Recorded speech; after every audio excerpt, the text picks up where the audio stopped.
selamat pagi. Berjumpa lagi bersama Putri D dalam mata pelajaran Ilmu Pengetahuan Alam.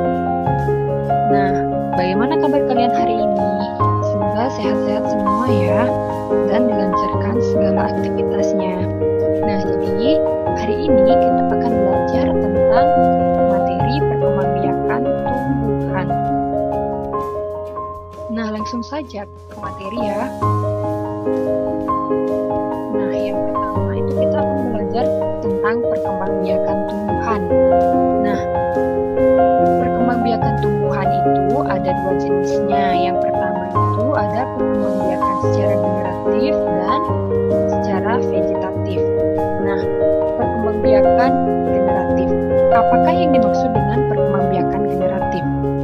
Jadi, perkembangan generatif itu artinya perkembangbiakan makhluk hidup yang dalam hal ini adalah tumbuhan yang terjadi melalui perkawinan atau penyerbukan. Jadi, yang dimaksud dengan perkawinan itu adalah bertemunya sel jantan dan sel betina sehingga nantinya akan mengalami yang namanya penyerbukan. Nah, kemudian perkembangbiakan tumbuhan secara vegetatif itu apa? Jadi yang dimaksud dengan perkembangbiakan secara vegetatif adalah perkembangbiakan makhluk hidup yang terjadi tanpa perkawinan atau penyerbukan. Jadi jelas bedanya ya.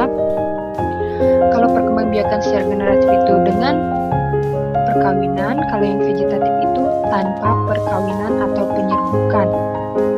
Nah, kita bahas satu persatu. Jadi yang pertama itu perkembangbiakan secara generatif.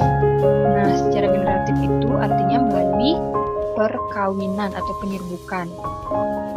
Nah, perkembangbiakan generatif itu melibatkan tumbuhan-tumbuhan yang berbunga. Jadi perkembangbiakan secara generatif itu dialami oleh tumbuhan-tumbuhan yang berbunga.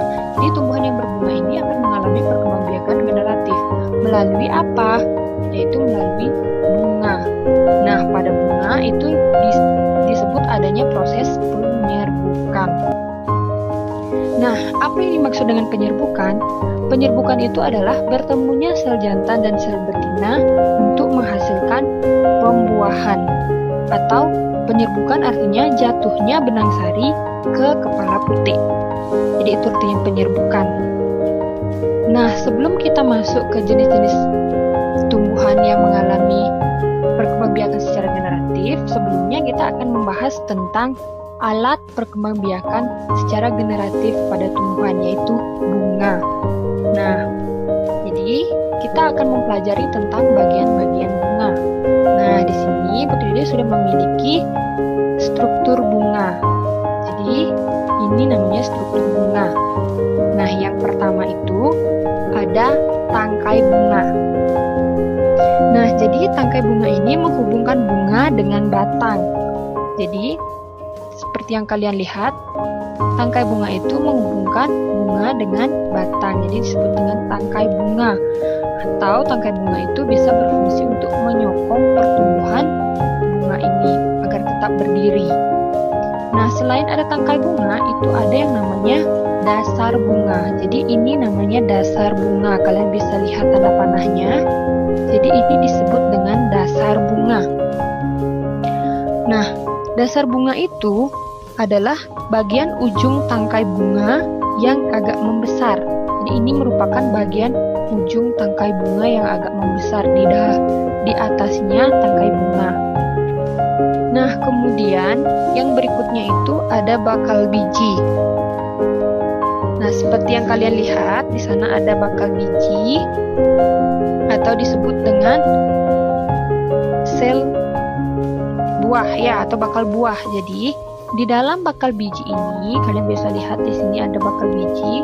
Di dalam bakal buah ini terdapat sel ovum dan calon lembaga. Ini sel ovum dan calon lembaga.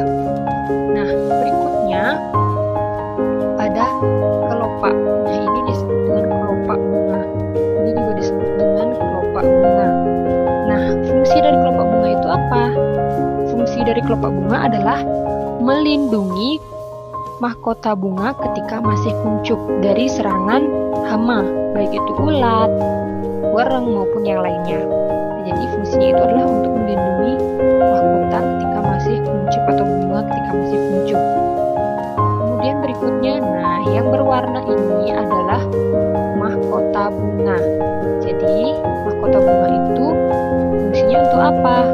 Nah, fungsinya itu adalah untuk mempercantik tampilan dari si bunga. Ya, jadi untuk apa bunga itu mempercantik diri? Jadi agar serangga-serangga tertarik untuk melakukan atau membantu proses penyerbukan. Nah, berikutnya, nah ini namanya benang sari. Keseluruhan ini namanya benang sari. Jadi yang di atas ini namanya kepala sari, kemudian yang di bawahnya itu namanya tangkai sari. Jadi keseluruhannya namanya benang sari. Jadi fungsinya benang sari itu apa? Nah, benang sari adalah alat perkembangbiakan jantan. Ya, jadi alat perkembangbiakan jantan pada bunga itu disebut dengan benang sari. Kemudian, nah yang terakhir ini ada putik. Ini disebut dengan kepala putik. Ini namanya tangkai putik. Jadi keseluruhannya itu disebut dengan putik. Jadi fungsinya putik itu untuk apa? Nah, putik itu merupakan alat perkembangbiakan betina pada bunga. Ya, jadi si putik ini nantinya akan mengandung, istilahnya mengandung bakal buah atau bakal biji.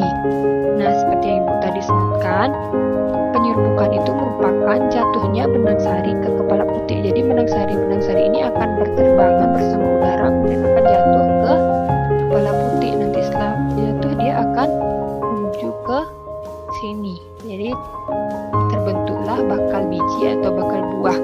Nah, untuk proses penyerbukannya kita bahas di bagian yang selanjutnya. Nah, jadi di sini ada tampilan yang diperbesar. Jadi benang sarinya itu diperbesar. Benang sari itu biasanya terdiri dari butiran-butiran halus seperti ini.